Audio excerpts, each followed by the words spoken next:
My name is Jared Hernandez Caselis, and I am here to explain to you the concept of compensation. We have two concepts of compensation today. The first one is civil compensation in Mexico is a mechanism provided for the Federal Civil Code, whereby two parties with the reciprocal debts can extinguish them up to the amount of the lesser debts. Therefore, such compensation is a means to extinguish civil obligations, but not necessarily the fiscal ones.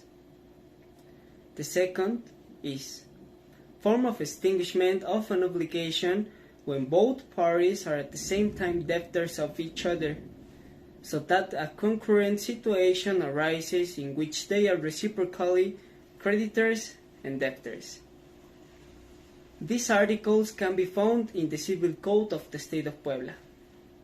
Article 1839.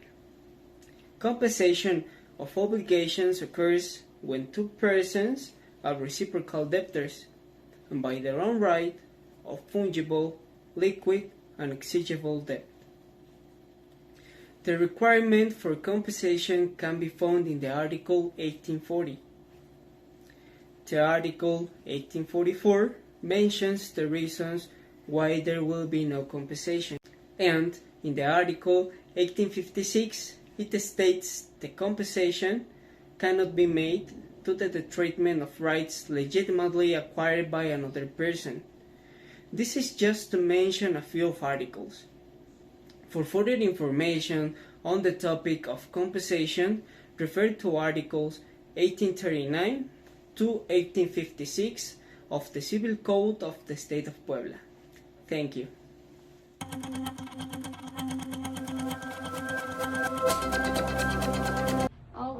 First I'm going to explain the doctrine. This bases on the book of Rafael Rojas Villegas. This book talks about the obligations, and the name of the book is Derecho Civil Mexicano, and is the second one of a series of books that have the same name. Well, compensation. Fair compensation is a way to extinguish reciprocal obligations to avoid a useless movement of money or some possession of property. Also, in science, it will be contrary to the speed of transactions that the debtor will pay to his creditors, so that he is turned to the debtor of the first make a new payment. How can I explain this? If we have two people, and this is the debtor and creditor of this one, at the same time is the debtor and creditor of this one. So if this paid to this, now this needs to make a payment for this one.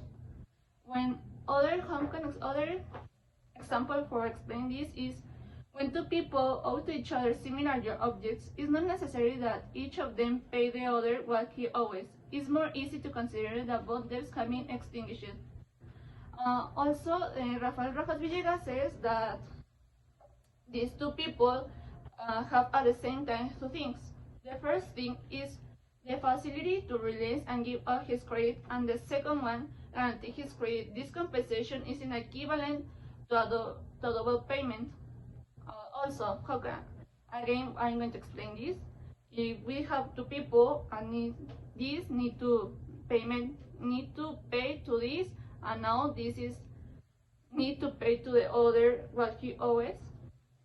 Well, compensation also is justified on grounds of equality, because it will be unfair to expose the debtor to the dangers of insolvency and bankruptcy.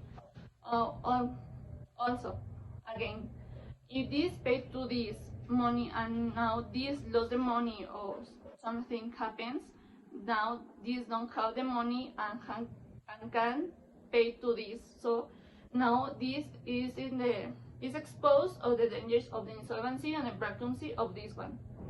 Rafael Rojas Villegas says that the compensation have four types. The first type is legal compensation, and is when this is demandable, homogeneous, and liquid, and have all the requirements that the law says. The second one is the judicial compensation, and is when they don't have any requirement, and the judge decide this.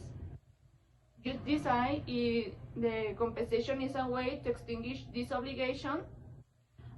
The third one is conventional compensation.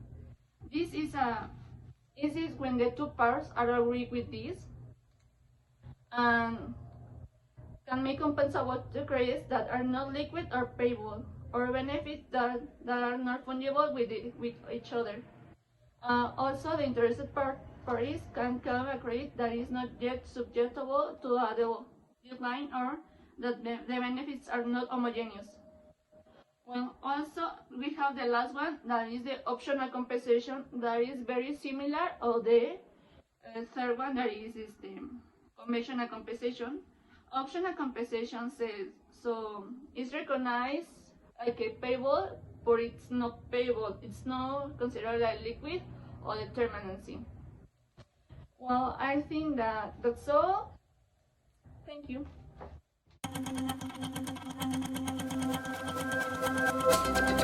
Millones petromile pesos pro servitia debet, et visim edro debet Juan 500 pesos pro bono quad ad eo emerent. Uncundue omiries sibi vicent similia deberent. Non oportet quodque eurum, quantum debet solvere. Undo possibili solutio est ilius personis mei. Quad volurient ego illi solvo 500 pesos, et sim ampo debitum sum extingunt. Quia cundus similia sibi mutuo cupium, non et necesse unique eurum solvere necesse est, cum emenda sit medium extinctionis, mutuo consitionis proprie, quad dubus debituribus efficaciam eurodem ad impletionem mutuo dispergit. Caso prático a uma empresa XGCO desafio rentacao do talento. A empresa XGCO uma companhia de tecnologia tem experimentado um crescimento significativo ao último ano no estancamento no último mês tem enfrentado um problema preocupante ao rotação funcionário altamente capacitado estimado ou funcionário em estado de exiliar a empresa ou em busca oportunidade melhor e remunerar em outra oportunidade do setor. E o gestão de recursos humanos XGC realizamos alguma pesquisa de identificação que um dos principais motivos da rotação a percussão, da qual o salário-benefício oferido pela empresa não são competitivo no mercado. Além do seu hub no mercado e a falta de transparência no critério da compensação provocou o curo descontento entre o funcionário. Se é possível análise comparativa da compensação, a empresa deve realizar uma análise abrangente ao mercado para determinar comentar o seu salário-benefício e compra nas duas outras empresas similares no setor. Isso fornecerá uma base sólida que o ajustar o suporte compensação ou garantizar competitivo e atrativo para o funcionário.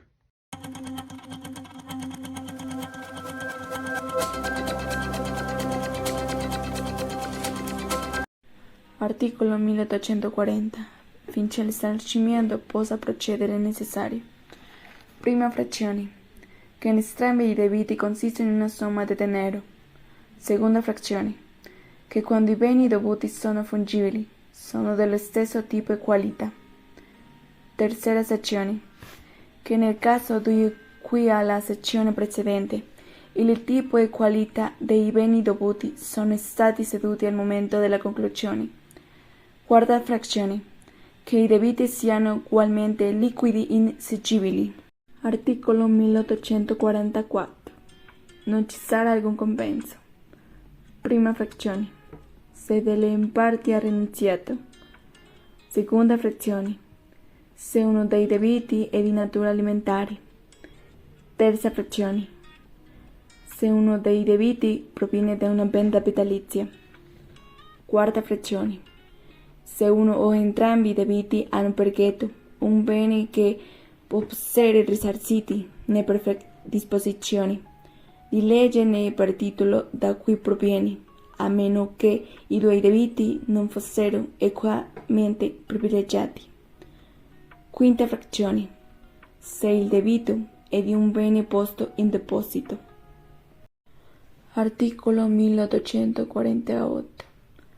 Si pronunciare al diritto al risarcimento sia espressamente sia per fatti ci dimostro chiaramente la volontà di rinunciare. Articolo 1856.